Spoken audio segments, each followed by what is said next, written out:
ਲੜੀਵਾਰ ਕਥਾ ਰਾਗ ਤਨਾਸਰੀ ਵਿੱਚ ਭਗਤ ਬਾਣੀ ਦੀ ਆਪ ਜੀ ਸਰਵਣ ਕਰ ਰਹੇ। ਤਰਲੋਚਨ ਜੀ ਮਹਾਰਾਜ ਜੀ ਦਾ ਪਾਵਨ ਸ਼ਬਦ ਆਪਾਂ ਪਿੱਛੇ ਵਿਚਾਰ ਲਿਆ ਹੈ। ਗੁਰੂ ਸਾਹਿਬ ਦੀ ਕਿਰਪਾ ਨਾਲ ਨਾਰਾਇਣ ਨਿੰਦਸ ਕਾਏ ਭੂਲੀ ਗਾਵਾਰੇ, ਦੁਖਰ ਸੁਖਰ ਥਾਰੋ ਕਰ ਮਰੀ। ਜਗਿਆਸੂ ਦੇ ਮਨ 'ਚ ਸਵਾਲ ਉਪਜਦਾ, ਕਰਮ ਨਹੀਂ ਮਿਟਦੇ। ਕਹਿੰਦੇ ਹਾਂ, ਪੂਰਬਲੇ ਕਰਮ ਜਿਹੜੇ ਨੇ ਨਹੀਂ ਮਿਟਦੇ, ਜਿਸ ਦੀ ਪਰਾ ਲਬਧ ਬਣ ਜਾਏ। तो फिर गुरु की करदा है? गुरु जितने संचत ते किरियामान कर्म ने उन्होंने कट दिंदा है। चौधरी शमीर गुरु कलगीधर जी दे चरनां विच दीने कांगड़ बेनती करदा, महाराज मेरा जन्म मरण कट दिओ। सतगुरु जी कहंदे, शमीर जी कुछ होर मंग लो।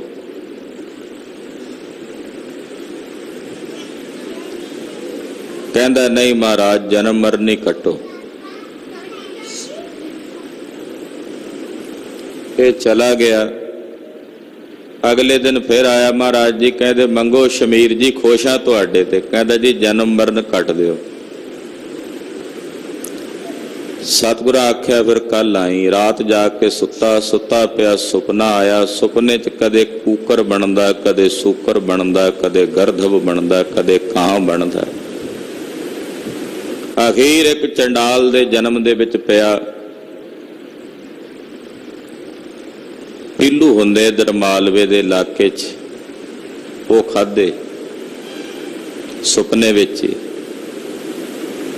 सवेरे विस्टा जदों त्यागण, मल त्यागण वास्ते गया शरीर दी किरिया, ते हैरान है कि पीलू सुपने च खाधे ने, आवेश विस्टा विच नजर आ रहे ने। वो तां सुपन सी। कलगीधर दे चरनां विच आया। इशनान पान सोधण तो बाद महाराज जी नूं नमस्कार कीती। कहण लगा, महाराज रात सुपना बड़ा भयानक सी, बड़ियां जोनियां च भटकिया। महाराज जी कहंदे, तू आपे तां साडे कोलों मंगिया सी जन्म मरण कट दिओ। ये जिन्ने जन्म तैं भोगणे सन आउण वाले समय च, साडी शरण च आउण दा तैनूं ये लाभ होया कि एक स्वप्न मात्र दे विच असीं उस तेरे सारे जन्म कट दिते हैं। ये गुरु शरण विच पैण दा लाभ है, लाहा है। सतगुरु जी दे चरणां दे अनिन सेवक चौधरी शमीर जी जन्म मरण तो मुक्त हो गए। अज भगत सैन जी दा पावन शब्द प्रारंभ हो रहा है। सुन प्रताप कबीर दा दूजा सिख होआ सैन नाई, भाई गुरदास जी लिखते। कबीर जी की महिमा सुन के सैन जी भी रामानंद जी दे सेवक बन गए। कबीर जी कहा, संत जना की संगत करया करो। सैन जी ने नित महापुरुषां साधुआं दा संग करना, घर आए गए महापुरुषां दी सेवा करनी। एक दिन रात नूं साधु आए, जो सारी रात कीर्तन हुंदा रहा, कीर्तन होआ रहन सबाई। आए संत परौहणे, कीर्तन होआ रहन सबाई। ते अगले दिन सवेरे रोज जाया करदे सी नगर दे राजे दी मालिश करन, ते अज नहीं जा सके। उधर रब आप सैन रूप धार के राजे की मालिश करन पहुंचे। भाई गुरदास साहब ने प्रमाण दिता। जदों सैन जी गए तो पता लगा भी मेरे तो पहले ही मालिश कोई कर गया, तो कहते सैन आप ही आया सी। बस उत्थों ही रंग लग गया। तो भगत सैन जी का अज का पावन शब्द है राग तनासरी का। आरती विच रोज निता प्रति ये शब्द आपां पढ़दे हाँ, सुनदे हाँ। आओ मन विरतियां एकागर करके इस पवित्र शब्द के विचार नाल जुड़िए ते आखिए जी सतनाम श्री वाहे गुरु साहिब जी। सतनाम श्री वाहे गुरु साहिब जी।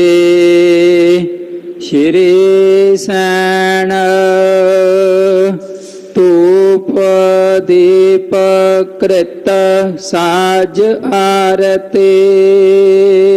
ਸ਼੍ਰੀ ਸੈਣ ਜੀ, ਸ਼੍ਰੀ ਮਹਾਰਾਜ ਜੀ ਨੇ ਵੇਖੋ ਕਿੰਨਾ ਸਤਿਕਾਰ ਦੇ ਕੇ ਸ਼੍ਰੀ ਸੈਣ ਜੀ, ਸ਼੍ਰੀ ਦਾ ਮਤਲਬ ਸ਼੍ਰੋਮਣੀ ਹੁੰਦਾ, ਸੈਣ ਜੀ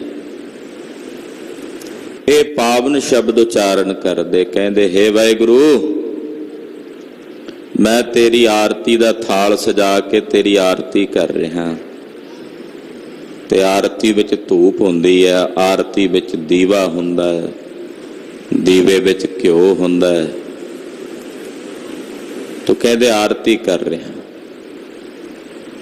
ਜਿਤਨੇ ਸ਼ੁਭ ਗੁਣਾਂ ਦੀ ਸੁਗੰਧੀ ਹੈ, ਜਾਂ ਇਸ ਤਰ੍ਹਾਂ ਕਹਿ ਲਈਏ ਜਿਤਨੀਆਂ ਸ਼ੁਭ ਵਾਸ਼ਨਾਵਾਂ ਨੇ, ਇਹ ਮੈਂ ਧੂਪ ਤੁਖਾਈ ਹੈ। ਧੂਪ ਸ਼ੁਭ ਵਾਸ਼ਨਾਵਾਂ ਦੀ ਧੂਪ, ਵਾਸ਼ਨਾ ਸ਼ੁਭ ਹੋਣੀ ਚਾਹੀਦੀ ਹੈ, ਅਸ਼ੁਭ ਵਾਸ਼ਨਾਵਾਂ ਨਹੀਂ ਹੋਣੀਆਂ ਚਾਹੀਦੀਆਂ, ਵਾਸ਼ਨਾਵਾਂ ਸ਼ੁਭ ਹੋਣੀਆਂ ਚਾਹੀਦੀਆਂ। ਮੈਂ ਗੁਰੂ ਘਰ ਦੀ ਯਾਤਰਾ ਕਰਨੀ ਹੈ, ਗੁਰਬਾਣੀ ਪੜ੍ਹਨੀ ਹੈ, ਸਿਮਰਨ ਕਰਨਾ, ਗੁਰਮੁਖਾਂ ਦੀ ਸੰਗਤ ਕਰਨੀ, ਇਹ ਸ਼ੁਭ ਵਾਸ਼ਨਾਵਾਂ ਰੱਖਣੀਆਂ ਹਿਰਦੇ ਵਿੱਚ, ਭਲਾ ਕਰਨਾ। ਜੋ ਇਹ ਸ਼ੁਭ ਵਾਸ਼ਨਾਵਾਂ ਨੇ, ਇਹ ਹੈ ਧੂਪ ਸੁਗੰਧੀ। ਤੇ ਫਿਰ ਵਿਵੇਕ ਦਾ ਦੀਵਾ ਬਾਲਿਆ। ਪਾਤਸ਼ਾਹ ਕਹਿੰਦੇ ਨਾ ਵਿਵੇਕ ਦੀਪ ਮਲੀਨ, ਵਿਵੇਕ ਦਾ ਦੀਵਾ, ਬਹੁਤਿਆਂ ਦਾ ਵਿਵੇਕ ਦਾ ਦੀਵਾ ਮਲੀਨ ਹੋ ਜਾਂਦਾ, ਪ੍ਰਕਾਸ਼ ਹੀ ਨਹੀਂ ਕਰਦਾ। ਵਿਵੇਕ ਦਾ ਮਤਲਬ ਹੁੰਦਾ ਵਿਚਾਰਵਾਨ ਹੋਣਾ। ਗੁਰਸਿੱਖਾਂ ਵਿੱਚ ਵਿਚਾਰ ਕਰਨ ਦੀ ਪ੍ਰਕਿਰਿਆ ਹੈ, ਤਰਕ ਕਰਨ ਦੀ ਨਹੀਂ। ਤਰਕ ਕਰਨਾ ਕਾਮਰੇਡਾਂ ਦਾ ਕੰਮ ਹੋ ਸਕਦਾ, ਗੁਰਸਿੱਖ ਤਾਂ ਵਿਚਾਰ ਕਰਦੇ ਹਨ, ਵਿਵੇਕ ਵਿਚਾਰਦੇ ਹਨ। ਵਿਚਾਰ ਨਾਲ ਸਾਰ ਔਰ ਅਸਾਰ ਨੂੰ ਨਿਖੇੜ ਕੇ ਜੋ ਸਾਰ ਹੈ ਗ੍ਰਹਿਣ ਕਰਕੇ ਅਸਾਰ ਦਾ ਤਿਆਗ ਕਰ ਦਿੰਦੇ ਨੇ। ਹੰਸ ਹੁੰਦਾ ਨਾ, ਹੰਸ ਦੇ ਸਾਹਮਣੇ ਦੁੱਧ ਰੱਖ ਦਿਓ, ਉਹ ਚੁੰਝ ਜਦੋਂ ਵਿੱਚ ਪਾਉਂਦਾ ਤੇ ਪਾਣੀ ਵੱਖਰਾ ਤੇ ਪੁੱਟੀਆਂ ਵੱਖਰਾ, ਉਹ ਪਾਣੀ ਨੂੰ ਮਾੜਾ ਨਹੀਂ ਕਹਿਣ ਲੱਗ ਪੈਂਦਾ, ਪਾਣੀ ਦੀ ਭੰਡੀ ਨਹੀਂ ਕਰਨ ਲੱਗ ਪੈਂਦਾ, ਪਾਣੀ ਤੇ ਤਰਕ ਨਹੀਂ ਕਰਨ ਲੱਗ ਪੈਂਦਾ। ਉਹਨੂੰ ਪਤਾ ਵੀ ਮੇਰੀ ਖੁਰਾਕ ਪਾਣੀ ਨਹੀਂ, ਉਹਨੇ ਪੁੱਟੀਆਂ ਖਾਣੀਆਂ ਨੇ, ਦੁੱਧ ਦਾ ਗ੍ਰਹਿਣ ਕਰਨਾ, ਤੇ ਉਹ ਆਪਣੇ ਆਪ ਹੀ ਪਾਣੀ ਤੇ ਅੱਗਿਆ ਜਾਣਾ। ਅੱਜ ਸਮੱਸਿਆ ਇਹ ਹੈ ਕਿ ਅਸੀਂ ਸਾਰ ਤੇ ਅਸਾਰ ਦਾ ਨਿਰਣਾ ਕਰਨ ਦੀ ਬਜਾਏ ਜੋ ਅਸਾਰ ਹੁੰਦਾ ਉਹਦੀ ਭੰਡੀ ਕਰਨ ਦੇ ਵਿੱਚ ਜ਼ੋਰ ਪਾਉਂਦੇ, ਜੋ ਸਾਰ ਹੈ ਨਿਚੋੜ ਹੈ ਉਹਦੀ ਵਿਚਾਰ ਨਹੀਂ ਕਰਦੇ। ਸਹੀ ਕੀ ਹੈ ਉਸ ਦੀ ਵਿਚਾਰ ਨਹੀਂ, ਜੋ ਸਹੀ ਨਹੀਂ ਹੈ ਉਹਦਾ ਰੱਜ ਕੇ ਪ੍ਰਚਾਰ ਕੀਤਾ ਜਾਂਦਾ। ਵੇਖੋ ਜੀ ਆਹ ਕੀ ਕਹਿ ਦਿੱਤਾ ਜੀ, ਆਹ ਕੀ ਲਿਖ ਦਿੱਤਾ ਜੀ। ਜੋ ਸਾਰ ਹੈ ਉਹ ਗ੍ਰਹਿਣ ਕਰ ਲੋ। ਚਿੱਚੜ ਬਿਰਤੀ ਕਿਉਂ ਰੱਖਦੇ ਹੋ ਵੀ ਖੂਨ ਹੀ ਪੀਣਾ, ਨਾਲ ਦੁੱਧ ਵੀ ਤਾਂ ਹੈ।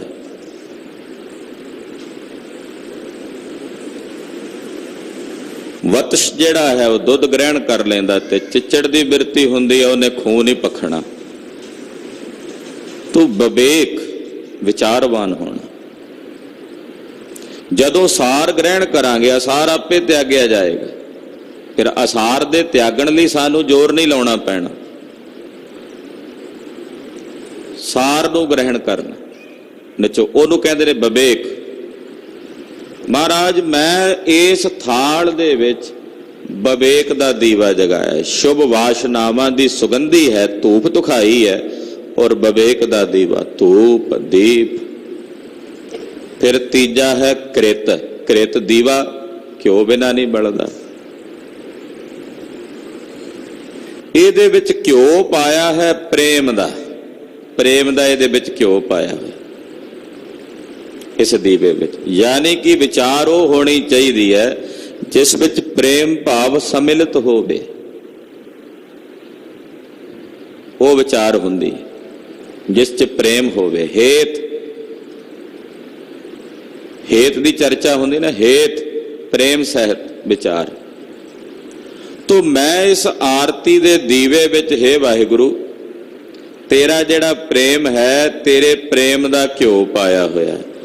ਏਦਾਂ ਦਾ ਧੂਪ ਦੀਪ ਘ੍ਰਿਤ ਸਹਿਤ ਆਰਤੀ ਦਾ ਸਾਲ ਸਾਜ ਕੇ, ਹੇ ਵਾਹਿਗੁਰੂ ਮੈਂ ਤੇਰੀ ਆਰਤੀ ਉਤਾਰਦਾ ਹਾਂ, ਤੇਰੀ ਆਰਤੀ ਕਰਦਾ ਹਾਂ। ਵਾਰਨੇ ਜਾਓ ਕਮਲਾਪਤੀ। ਇਹ ਕਮਲਾਪਤੀ, ਕਮਲਾ ਨਾਮ ਹੁੰਦਾ ਮਾਇਆ ਦਾ ਤੇ ਪਤੀ ਨਾਮ ਜਿਹੜਾ ਮਾਇਆ ਦਾ ਪਤੀ।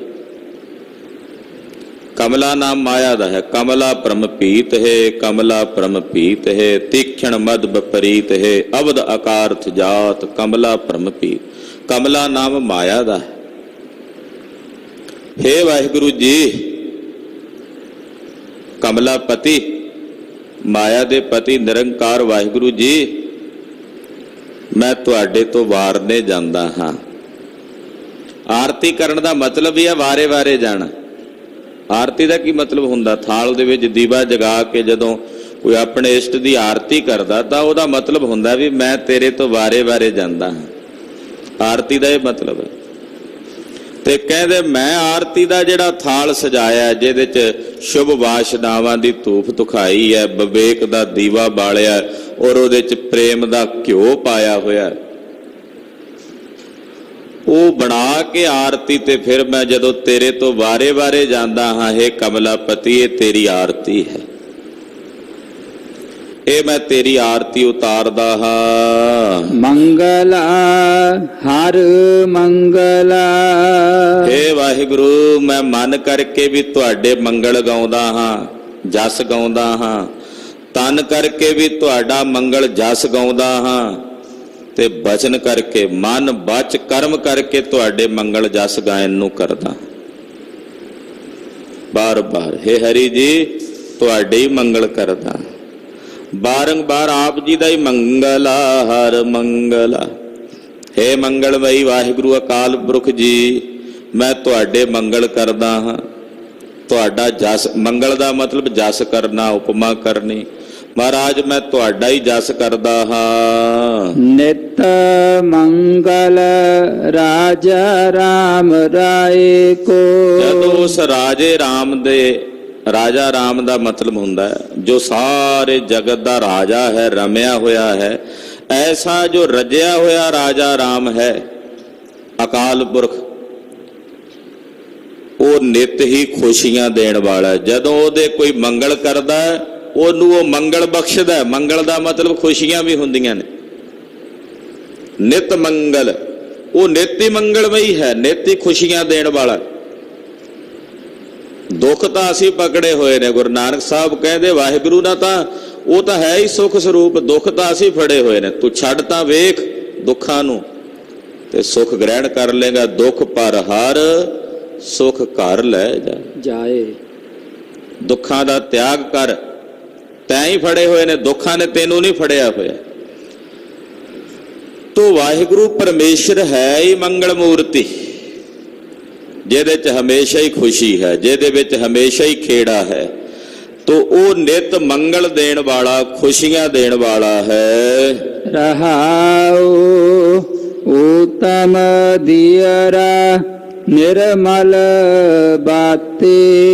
ਵਾਹਿਗੁਰੂ ਪਰਮੇਸ਼ਰ ਦੇ ਗਿਆਨ ਦਾ ਉੱਤਮ ਦੀਵਾ ਮੈਂ ਜਗਾਇਆ। ਇਹ ਉੱਤਮ ਦੀਅਰਾ ਹੈ। ਸ੍ਰੇਸ਼ਟ ਦੀਵਾ ਕਿਹੜਾ? ਨਿਰੰਕਾਰ ਦੇ ਸਵਰੂਪ ਦਾ ਗਿਆਨ, ਗੁਰੂ ਦਾ ਦਿੱਤਾ ਹੋਇਆ ਗਿਆਨ, ਇਹ ਦੀਵਾ। ਇਹਦੇ ਵਿੱਚ ਜਿਹੜੀ ਪ੍ਰੀਤ ਹੈ ਇਹੀ ਇਹਦੀ ਨਿਰਮਲ ਬੱਤੀ ਹੈ। ਜੋ ਇਸ ਗਿਆਨ ਦੀ ਪਵਿੱਤਰਤਾ ਹੈ। ਹੁਣ ਕੋਈ ਆਖੇਗਾ ਵੀ ਗਿਆਨ ਅਪਵਿੱਤਰ ਵੀ ਹੁੰਦਾ? ਹਾਂ ਹੁੰਦਾ। ਉਹ ਗਿਆਨ ਅਪਵਿੱਤਰ ਹੁੰਦਾ ਹੈ ਜਿਹੜਾ ਕੇਵਲ ਤਾਂ ਕੇਵਲ ਦਿਮਾਗ ਦੀ ਘੜਤ ਹੁੰਦਾ ਹੈ। ਉਹ ਗਿਆਨ ਅਪਵਿੱਤਰ ਹੁੰਦਾ ਜਿਹਦੇ 'ਚ ਹੰਕਾਰ ਦਾ ਮੇਲ ਹੁੰਦਾ, ਹਉਮੈ ਮਿਲੀ ਹੁੰਦੀ। ਉਹ ਗਿਆਨ ਨਿਰਮਲ ਨਹੀਂ ਹੈ।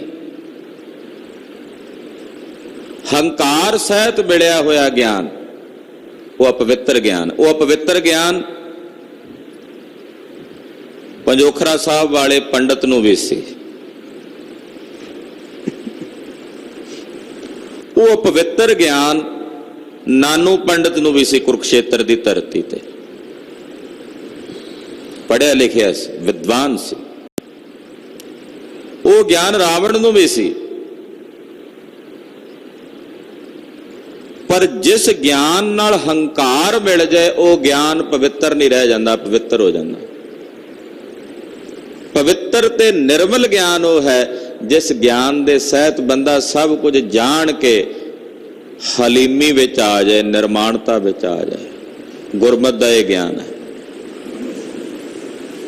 ਆ ਪਵਿੱਤਰ ਗਿਆਨ ਇਹ ਵੀ, ਹੁਣ ਮੈਂ ਕਹਾਂ ਵੀ ਮੈਂ ਰੱਬ ਹਾਂ, ਇਹਦੇ 'ਚ ਕੋਈ ਦੋ ਰਾਏ ਨਹੀਂ। ਆਪਾਂ ਸਾਰੇ ਹੀ ਰੱਬ ਹਾਂ, ਸਾਰਿਆਂ ਵਿੱਚ ਹੀ ਰਾਮ ਦੀ ਅੰਸ਼ ਹੈ। ਅਹੰ ਬ੍ਰਹਮਸਮੀ। ਪਰ ਇਹ ਕੇਵਲ ਫੋਕਾ ਗਿਆਨ, ਖੁਸ਼ਕ ਗਿਆਨ ਹੈ, ਅੰਦਰ ਸਾਖਸ਼ਾਤਕਾਰ ਨਹੀਂ ਹੈ। ਉਦਾਂ ਜ਼ੁਬਾਨ ਤੋਂ ਕਹਿ ਰਹੇ ਅਹੰ ਬ੍ਰਹਮਸਮੀ।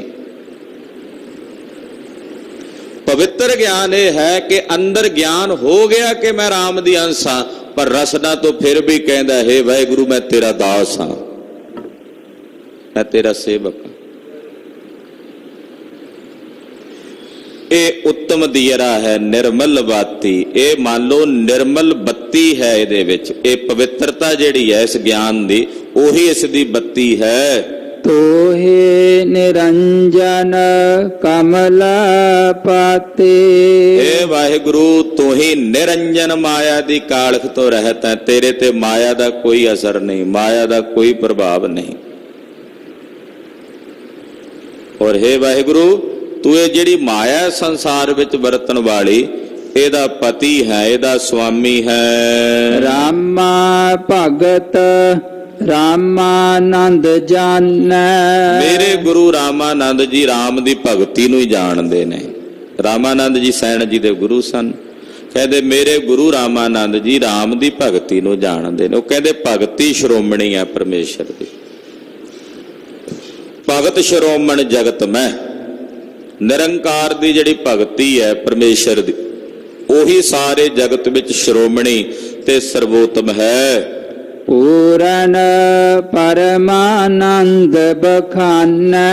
ਨਿਰੰਕਾਰ ਦੀ ਜਿਹੜੀ ਭਗਤੀ ਹੈ ਪਰਮੇਸ਼ਰ ਦੀ, ਉਸ ਭਗਤੀ ਵਿੱਚ ਪੂਰਨ ਪਰਮਾਨੰਦ ਹੈ। ਇਹ ਵਿਖਿਆਨ ਹੁੰਦਾ, ਉਹਦੇ ਵਿੱਚ ਪੂਰਨ ਪਰਮ ਆਨੰਦ ਹੈ। ਹਾਂਜੀ। ਮਦਨ ਮੂਰਤ ਪੈ ਤਾਰ ਗੋਬਿੰਦੇ।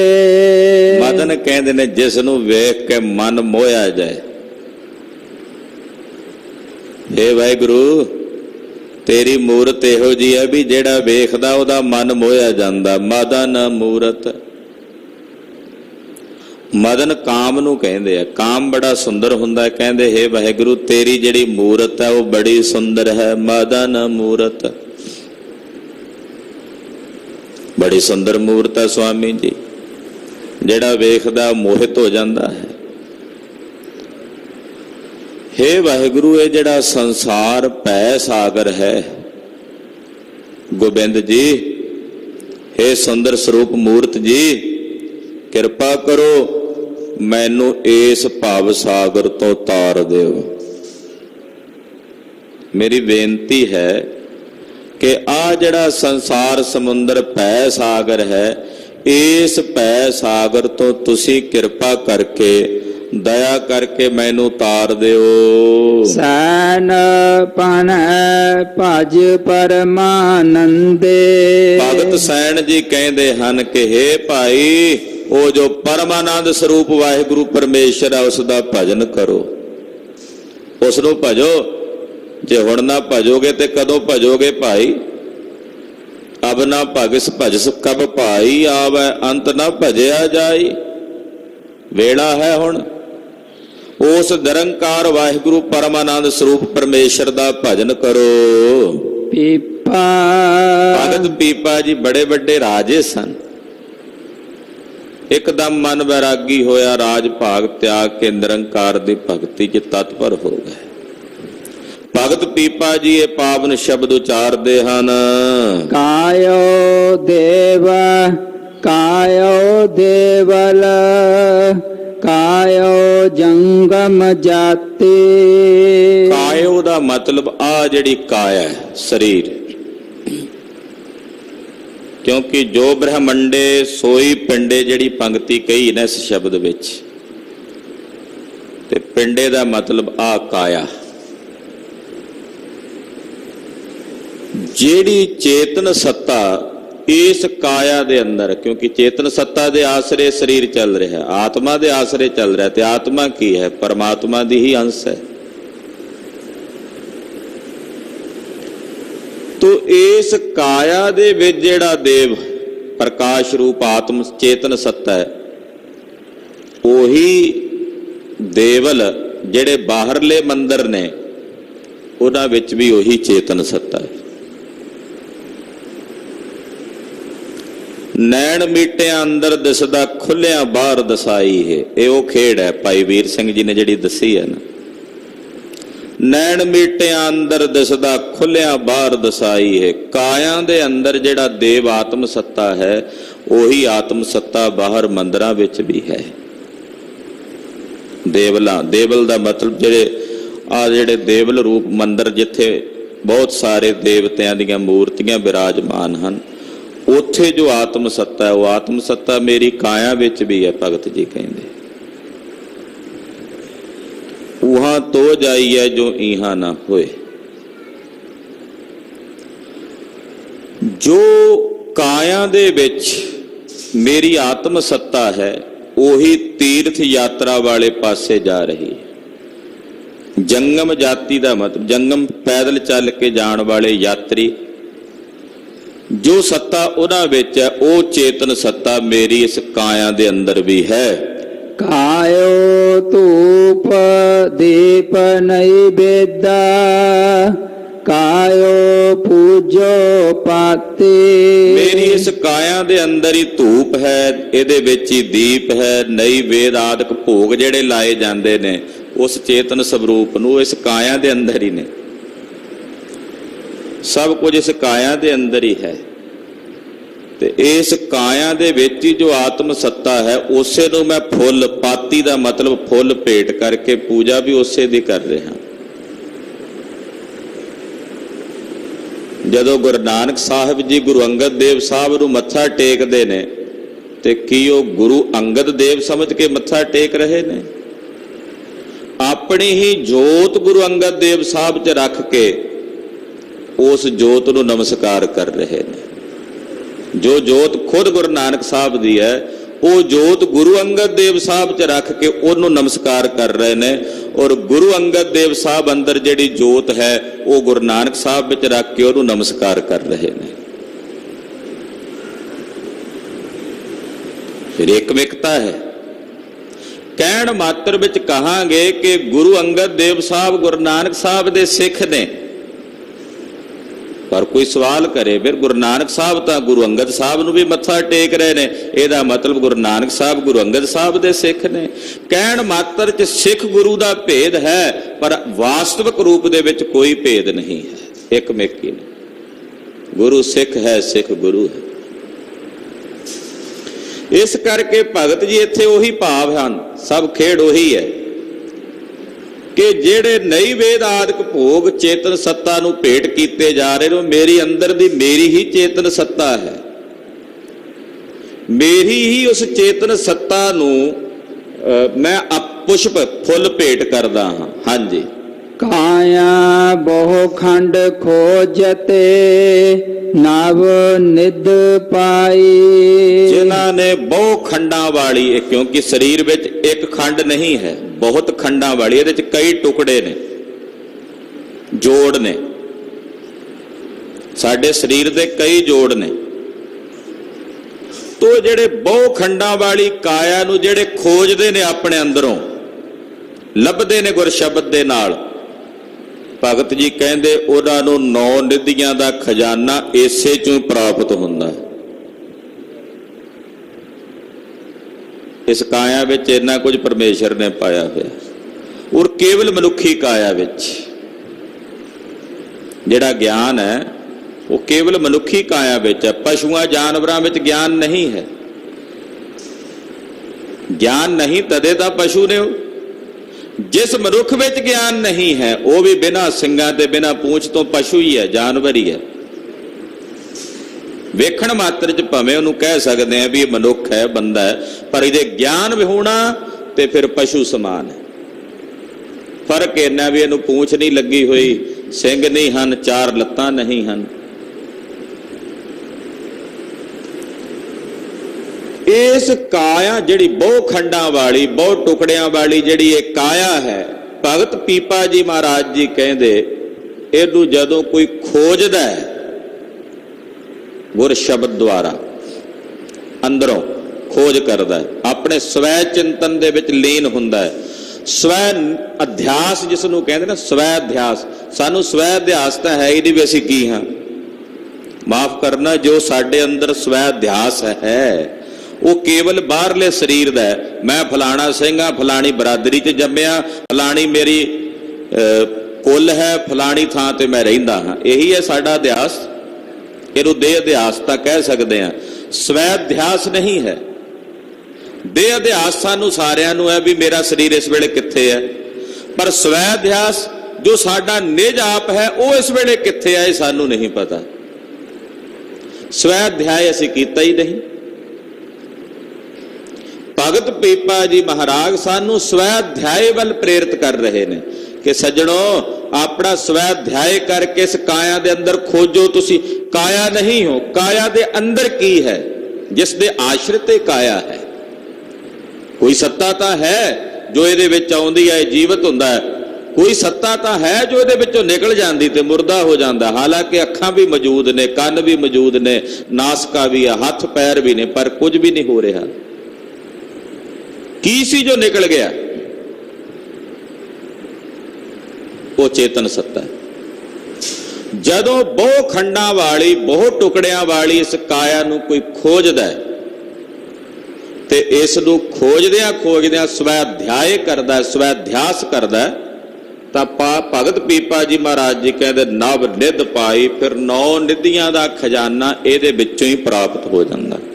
9 ਨਿਧ ਅੰਮ੍ਰਿਤ ਪ੍ਰਭ ਕਾ ਨਾਮ, ਦੇਹੀ ਮੈਂ ਇਸ ਕਾ ਬਿਸਰਾ।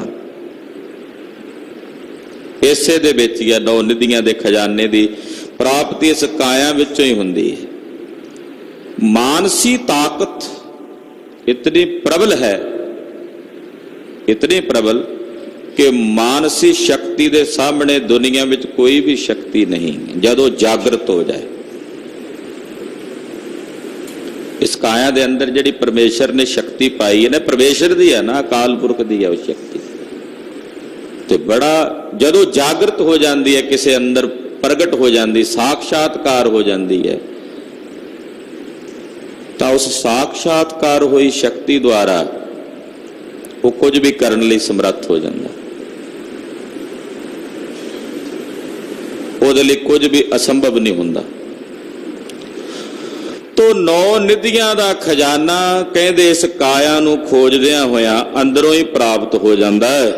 ਨਾ ਕਛ ਆਏ ਬੋ ਨਾ ਕਛ ਜਾਏ ਬੋ, ਰਾਮ ਕੀ ਦੁਹਾਈ। ਕਹਿੰਦੇ ਜਦੋਂ ਖੋਜਿਆ ਪਤਾ ਲੱਗਾ ਵੀ ਨਾ ਕੁਝ ਆਉਂਦਾ ਨਾ ਕੁਝ ਜਾਂਦਾ।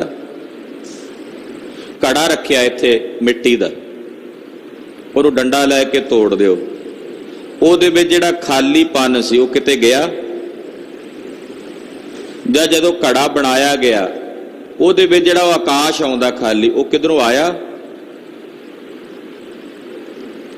ਤੋੜ ਦਿਓ ਤੇ ਉਹ ਕਿੱਥੇ ਗਿਆ?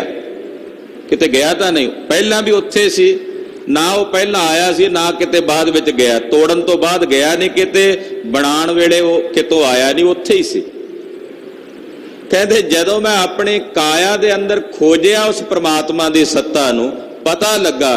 ਰਾਮ ਦੀ ਦੁਹਾਈ ਹੈ। ਭਗਤ ਪੀਪਾ ਜੀ ਕਹਿੰਦੇ ਮੈਂ ਦੁਹਾਈ ਦੇ ਕੇ ਕਹਿਣਾ ਇਹ ਗੱਲ ਸੱਚ ਹੈ ਵੀ ਉਹ ਆਤਮਾ ਨਾ ਕਿਤੇ ਆਉਂਦੀ ਹੈ ਨਾ ਕਿਤੇ ਜਾਂਦੀ ਹੈ, ਉਹ ਪਹਿਲਾਂ ਵੀ ਇੱਥੇ ਸੀ। ਇਹ ਸਰੀਰ ਦਾ ਘੜਾ ਭੱਜਣ ਤੋਂ ਬਾਅਦ ਵੀ ਵਿਆਪਕ ਹੋ ਜਾਂਦੀ ਹੈ। ਸਰੀਰ ਦਾ ਘੜਾ ਬਣਿਆ ਉਦੋਂ ਆਈ ਨਹੀਂ ਕਿਤੋਂ, ਜਦੋਂ ਇਹ ਸਰੀਰ ਦਾ ਘੜਾ ਭੰਨਿਆ ਗਿਆ ਤੇ ਫਿਰ ਉਹ ਗਈ ਨਹੀਂ ਕਿਤੇ, ਤਾਂ ਪਹਿਲਾਂ ਵੀ ਸੀ। ਕਿ ਆ ਸਾਡੀ ਆਤਮਾ ਸਾਡੇ ਜਨਮ ਤੋਂ ਪਹਿਲਾਂ ਵੀ ਸੀ ਤੇ ਮਰਨ ਤੋਂ ਬਾਅਦ ਵੀ ਰਹਿਣੀ ਹੈ। ਫਿਰ ਗਿਆ ਕੀ ਤੇ ਆਇਆ ਕੀ? ਜੰਮਿਆ ਮਰਿਆ ਕੇਵਲ ਜੀਵ, ਆਤਮਾ ਨਹੀਂ ਜਨਮ ਮਰਨ ਚ ਆਈ। ਕੇਵਲ ਜਿਹੜਾ ਜੀਵ ਹੈ ਉਸ ਦੇ ਆਸ਼ਰਿਤ। ਤੇ ਜੀਵ ਕਿਹੜਾ? ਸਾਡਾ ਜਿਹੜਾ ਅੰਤਸ਼ਕਰਣ ਹੈ, ਇਹੀ ਜੀਵ ਹੈ, ਸੂਖਸ਼ਮ ਸਰੀਰ। ਇਹ ਆਉਂਦਾ ਜਾਂਦਾ ਹੈ, ਆਤਮਾ ਨਹੀਂ ਆਉਂਦੀ ਜਾਂਦੀ। ਆਤਮਾ ਤਾਂ ਪਹਿਲਾਂ ਵੀ ਵਿਆਪਕ ਸੀ, ਪਰ ਜਿਵੇਂ ਇਹ ਘੜਾ ਭੰਨਾਂਗੇ ਫਿਰ ਉੱਥੇ ਪਹੁੰਚਾਂਗੇ। ਦੇਹ ਅਧਿਆਸ ਤੋਂ ਉੱਪਰ ਸਵੈ ਅਧਿਆਸ ਤੱਕ ਜਦੋਂ ਚਿੰਤਨ ਕਰਾਂਗੇ ਫਿਰ ਪਤਾ ਲੱਗੇਗਾ ਨ ਕਿਛ ਜਨਮੈ ਨ ਕਿਛ ਮਰੈ, ਆਪਨ ਚਲਤ ਆਪ ਹੀ ਕਰੈ। ਇਹ ਉੱਥੇ ਜਾ ਕੇ ਆ ਖੇਡ। ਹੁਣ ਜੇ ਕੋਈ ਕਾਮਰੇਡ ਆਖੇ ਜੀ ਕੋਈ ਜਨਮ ਮਰਨ ਨਹੀਂ ਹੁੰਦਾ, ਵੇਖੋ ਜੀ ਗੁਰਬਾਣੀ ਕਹਿ ਰਹੀ ਹੈ, ਤੇ ਫਿਰ ਬਹੁਤ ਥਾਵਾਂ ਤੇ ਗੁਰਬਾਣੀ ਇਹ ਵੀ ਕਹਿ ਰਹੀ ਹੈ ਕਈ ਜਨਮ ਭਏ ਕੀਟ ਪਤੰਗਾ, ਕਈ ਜਨਮ। ਯਾਨੀ ਕਿ ਇੱਕ ਅਵਸਥਾ ਦਾ ਲੈਵਲ ਹੈ ਜਿੱਥੇ ਪਹੁੰਚ ਕੇ ਜਨਮ ਮਰਨ ਦਾ ਅਭਾਵ ਹੋ ਜਾਂਦਾ। ਜਨਮ ਮਰਨ ਦਾ ਅਭਾਵ ਕਿੱਥੇ ਹੋਵੇਗਾ? ਜਿੱਥੇ ਤੁਸੀਂ ਦੇਹ ਅਧਿਆਸ ਤੋਂ ਉੱਪਰ ਉੱਠ ਕੇ ਸਵੈ ਅਧਿਆਸ ਵਿੱਚ ਚਲੇ ਜਾਓਗੇ, ਨਿਜ ਚਿੰਤਨ ਵਿੱਚ, ਆਤਮ ਚਿੰਤਨ ਵਿੱਚ। ਉੱਥੇ ਜਦੋਂ ਦੇਹ ਦਾ ਅਧਿਆਸ, ਜਦੋਂ ਤੱਕ ਦੇਹ ਦਾ ਅਧਿਆਸ ਹੈ ਤੇ ਦੇਹ 'ਚ ਹੀ ਭਟਕਣਾ। ਇੱਕ ਦੇਹ ਛੱਡ ਕੇ ਦੂਜੀ, ਦੂਜੀ ਛੱਡ ਕੇ ਤੀਜੀ। ਜਦੋਂ ਦੇਹ ਅਧਿਆਸ ਤੋਂ ਉੱਪਰ ਉੱਠ ਕੇ ਸਵੈ ਅਧਿਆਸ ਵਿੱਚ ਆਤਮ ਚਿੰਤਨ 'ਚ ਚਲੇ ਗਏ, ਉੱਥੇ ਤੇ ਫਿਰ ਕੋਈ ਜਨਮ ਮਰਨ ਹੈ ਹੀ ਨਹੀਂ। ਉੱਥੇ ਭਗਤ ਪੀਪਾ ਜੀ ਪਹੁੰਚ ਕੇ ਕਹਿ ਰਹੇ ਨੇ ਨਾ ਕੁਝ ਆਉਂਦਾ ਨਾ ਕੁਝ ਜਾਂਦਾ ਹੈ।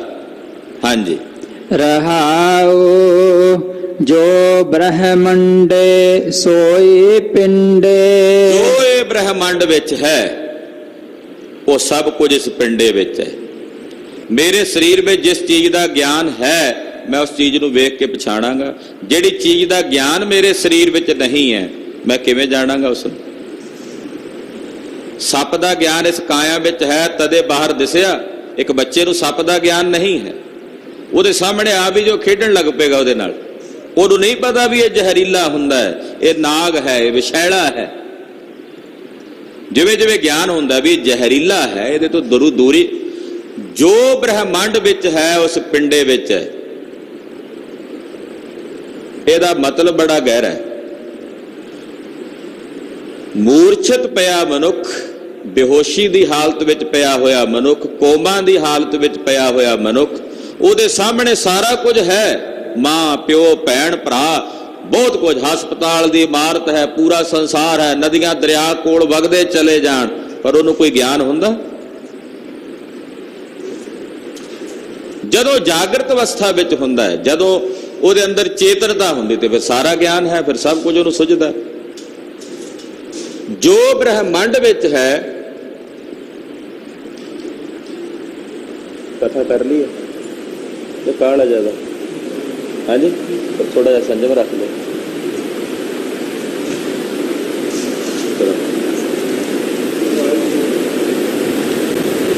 ਜੋ ਬ੍ਰਹਮੰਡ ਵਿੱਚ ਹੈ ਉਹੀ ਪਿੰਡੇ ਵਿੱਚ ਹੈ। ਹਾਂਜੀ, ਜੋ ਖੋਜੈ ਸੋ ਪਾਵੈ। ਜਿਹੜਾ ਖੋਜੇਗਾ ਉਹੀ ਪ੍ਰਾਪਤ ਕਰੇਗਾ। ਇਸ ਕਾਇਆ ਵਿੱਚ ਜ਼ਹਿਰ ਵੀ ਹੈ, ਇਹਦੇ ਵਿੱਚ ਅੰਮ੍ਰਿਤ ਵੀ ਹੈ। ਜਿਹੜੇ ਗੁਰ ਸ਼ਬਦ ਦੁਆਰਾ ਖੋਜਣਗੇ ਉਹ ਅੰਮ੍ਰਿਤ ਪ੍ਰਾਪਤ ਕਰ ਲੈਣਗੇ, ਤੇ ਜਿਹੜੇ ਮਨ ਪਿੱਛੇ ਚੱਲ ਕੇ ਸਾਖਤਤਾਈ ਵਾਲੀਆਂ ਆਪ ਹੁਦਰੀਆਂ ਕਰਨਗੇ ਉਸ ਕਾਇਆ ਵਿੱਚੋਂ ਵੀ ਜ਼ਹਿਰ ਹੀ ਲੱਭਣਗੇ। ਹਾਂਜੀ, ਪੀਪਾ ਪਰਣਵੈ ਪਰਮ ਤਤ ਹੈ, ਸਤਿਗੁਰ ਹੋਏ ਲਖਾਵੈ। ਭਗਤ ਪੀਪਾ ਜੀ ਮਹਾਰਾਜ ਜੀ ਕਹਿੰਦੇ ਹਨ ਉਹ ਪ੍ਰਕਾਲ ਪੁਰਖ ਜੋ ਪਰਮ ਤਤ ਸਵਰੂਪ ਹੈ, ਜਿਸ ਨੂੰ ਸਤਿਗੁਰੂ ਜੀ ਆਪ ਕਿਰਪਾ ਕਰਕੇ ਲਖਾਉਣ ਜਣਾਉਣ, ਉਹੀ ਜਾਣਦਾ ਹੈ। ਧੰਨਾ ਭਗਤ ਧੰਨਾ ਜੀ ਦਾ ਪਾਵਨ ਸ਼ਬਦ ਹੈ। ਗੋਪਾਲ ਤੇਰਾ ਆਰਤਾ। ਇਹ ਵਾਹਿਗੁਰੂ ਦੁਨੀਆ ਆਰਤੀ ਕਰਦੀ ਹੈ, ਮੈਂ ਸਿੱਧਾ ਸਾਦਾ ਬੰਦਾ, ਵਾਹਿਗੁਰੂ ਮੈਂ ਆਰਤੀ ਤੋਂ ਵੀ ਵੱਡਾ ਤੇਰਾ ਆਰਤਾ ਕਰਦਾ। ਗੋਪਾਲ ਤੇਰਾ ਆਰਤਾ ਹੈ। ਜੋ ਜਨ ਤੁਮਰੀ ਭਗਤ ਕਰੰਤੇ। ਹੇ ਵਾਹਿਗੁਰੂ ਮੈਂ ਸੁਣਿਆ ਜਿਹੜੇ ਜਨ ਤੁਹਾਡੀ ਭਗਤੀ ਕਰਦੇ ਹਨ, ਤਿਨ ਕੇ ਕਾਜ ਸਵਾਰਤਾ। ਮਹਾਰਾਜ ਜੀ ਤੁਸੀਂ ਉਹਨਾਂ ਦੇ ਕੰਮ ਸਵਾਰਦੇ ਹੋ, ਉਹਨਾਂ ਦੇ ਕਾਰਜ ਸਿੱਧ ਕਰਦੇ ਹੋ, ਰਾਸ ਕਰਦੇ ਹੋ। ਰਹਾਉ ਕਾਲ ਸਿੱਧਾ ਮੰਗੋ ਕੀਓ। ਮਹਾਰਾਜ ਭਗਤੀ ਵੀ ਤਦੇ ਕਰਾਂਗਾ ਜੇ ਸਾਰੀਆਂ ਲੋੜਾਂ ਪੂਰੀਆਂ ਹੋਣਗੀਆਂ। ਜੇ ਘਰ ਵਿੱਚ ਚਿੰਤਾ ਪਰੇਸ਼ਾਨੀ ਆ ਨਹੀਂ ਹੈ, ਉਹ ਨਹੀਂ ਹੈ, ਭਗਤੀ ਕਿਵੇਂ ਕਰਾਂ? ਮਹਾਰਾਜ ਮੈਨੂੰ ਆ ਚੀਜ਼ਾਂ ਚਾਹੀਦੀਆਂ। ਮਹਾਰਾਜ ਭਗਤੀ ਤੁਹਾਡੀ ਮੈਂ ਕਰਦਾ ਹਾਂ, ਮੈਨੂੰ ਚਾਹੀਦੀ ਆ ਦਾਲ, ਸਿੱਧਾ ਚਾਹੀਦਾ, ਘਰ ਵਿੱਚ ਰਸਤਾਂ ਬਸਤਾਂ ਚਾਹੀਦੀਆਂ ਲੰਗਰ ਪ੍ਰਸ਼ਾਦੇ ਵਾਸਤੇ, ਤੇ ਘਿਓ ਵੀ ਚਾਹੀਦਾ, ਖੁਸ਼ਕੀ ਨਾਲ ਨਹੀਂ ਮਰਨਾ ਮੈਂ। ਮੰਗੋ ਘਿਓ, ਮਹਾਰਾਜ ਘਿਓ ਵੀ ਚਾਹੀਦਾ ਵੀ, ਕਿਉਂਕਿ ਪੰਜਵਾਂ ਪਾਇਆ ਕਿਰਤ ਤਾਂ ਹੋਆ ਪਾਕ ਪਵਿੱਤ। ਹਾਂਜੀ, ਹਮਰਾ ਖੁਸ਼ੀ ਕਰੈ ਨਿਤ ਜੀਓ। ਮੇਰਾ ਹਿਰਦਾ ਇਹਨਾਂ ਵਸਤੂਆਂ ਨਾਲ ਹੀ ਖੁਸ਼ ਹੈ, ਖੇੜੇ ਵਿੱਚ ਹੈ। ਪਨੀਆ ਸਾਧਨ ਨੀਕਾ, ਮਹਾਰਾਜ ਪੈਰ 'ਚ ਪਾਉਣ ਨੂੰ ਚੰਗੀ ਵਧੀਆ ਜੁੱਤੀ ਵੀ ਚਾਹੀਦੀ ਆ, ਤੇ ਤਨ ਕੱਜਣ ਵਾਸਤੇ ਕੱਪੜਾ ਵੀ ਚਾਹੀਦਾ। ਅਨਾਜ ਮੰਗੋ ਸਤ ਸੀਕਾ, ਤੇ 7 ਸੀਆਂ ਲੱਗੀਆਂ ਹੋਣ ਖੇਤ ਵਿੱਚ। ਇੱਕ ਵਾਰੀ ਹਲ ਵਾਹੋ 1 ਸੀ, 2 ਵਾਰੀ ਵਾਹੋ 2 ਸੀਆਂ, 7 ਸੀਆਂ ਲੱਗ ਕੇ ਆ ਮਿੱਟੀ ਜਦੋਂ ਸ਼ੱਕਰ ਜੀ ਵਾਂਗੂ ਹੋਈ ਹੋਵੇ ਨਾ, ਉਹਦੇ ਵਿੱਚ ਜਿਹੜਾ ਬੀਜ ਬੀਜਿਆ ਜਾਂਦਾ ਬੜਾ ਉੱਗਦਾ ਹੈ, ਉਹਦਾ ਝਾੜ ਜ਼ਿਆਦਾ ਹੁੰਦਾ ਹੈ। ਤੋ ਧੰਨਾ ਜੀ ਜੱਟ ਜ਼ਮੀਂਦਾਰ ਸਨ, ਇਸ ਕਰਕੇ ਕਹਿੰਦੇ ਮਹਾਰਾਜ 7 ਸੀਆਂ ਵਾਲਾ, ਯਾਨੀ ਕਿ ਸਰੀਰ ਅਰੋਗ ਹੋਵੇਗਾ ਤਦੇ ਹੀ ਬਲਦਾਂ ਦੇ ਪਿੱਛੇ ਲੱਗ ਕੇ 7 ਸੀਆਂ ਵਾਵਾਂਗੇ ਨਾ, ਸਰੀਰ ਦੀ ਤੰਦਰੁਸਤੀ। ਤੋ ਇਸ ਕਰਕੇ 7 ਸੀਆਂ ਵਾਲਾ ਮਹਾਰਾਜ ਜੀ ਅੰਨ ਚਾਹੀਦਾ, ਅਨਾਜ ਚਾਹੀਦਾ ਵਧੀਆ ਘਰ ਵਿੱਚ। ਗਊ ਭੈਂਸ ਮੰਗੋ ਲਾਵੇਰੀ, ਲਵੇਰੀਆਂ ਤਾਜ਼ੀਆਂ ਸੂਈਆਂ ਜਿਹੜੀਆਂ ਗਊਆਂ ਮੱਝਾਂ ਹਨ ਉਹ ਚਾਹੀਦੀਆਂ, ਦੁੱਧ ਦੇਣ ਵਾਲੀਆਂ। ਇੱਕ ਤਾਜਨ ਤੁਰੇ ਚੰਗੇਰੀ, ਤੇ ਸਵਾਰੀ ਵਾਸਤੇ ਇੱਕ ਚੰਗੀ ਵਧੀਆ ਘੋੜੀ ਚਾਹੀਦੀ ਆ, ਤਾਜਨ ਜਾਤੀ ਦੀ। ਇਹ ਨਹੀਂ ਵੀ ਮਾੜੀ ਜੀ ਕੋਈ ਮਰੀਅਲ ਜੀ ਘੋੜੀ ਹੋਵੇ। ਮਹਾਰਾਜ ਘੋੜੀ ਵੀ ਚੰਗੀ ਨਰੋਈ, ਜਿਹੜੀ ਮਿੰਟਾਂ ਵਿੱਚ ਪੰਧ ਮੁਕਾਉਂਦੀ ਹੋਵੇ, ਉਹ ਵੀ ਚਾਹੀਦੀ ਹੈ। ਘਰ ਕੇ ਗੇਹਨ ਚੰਗੇ, ਮਹਾਰਾਜ ਸਿੱਧਾ ਸਾਦਾ ਬੰਦਾ, ਮੈਨੂੰ ਤੇਰੀ ਭਗਤੀ ਕਰਦਾ, ਆ ਚੀਜ਼ਾਂ ਚਾਹੀਦੀਆਂ ਮੇਰੀਆਂ, ਇਹ ਵੀ ਪੂਰੀ ਕਰੀ ਚਲੋ। ਇਹ ਸਾਡੀ ਆਰਥਿਕਤਾ ਹੈ ਜੋ ਚਾਹੀਦੀ ਹੈ, ਜ਼ਰੂਰਤ।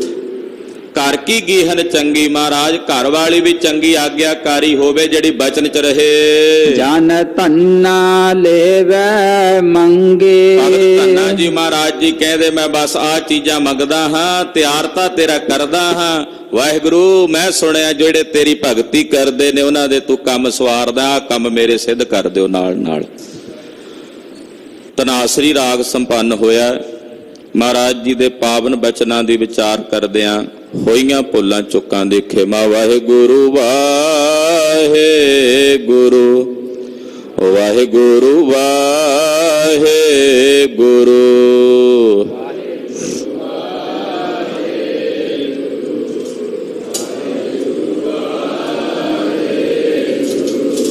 ਵਾਹਿਗੁਰੂ ਵਾਹਿਗੁਰੂ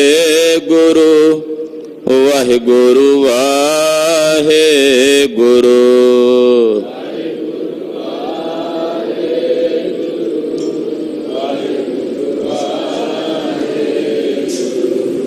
ਵਾਹਿਗੁਰੂ ਵਾਹਿਗੁਰੂ ਵਾਹਿਗੁਰੂ ਵਾਹਿਗੁਰੂ।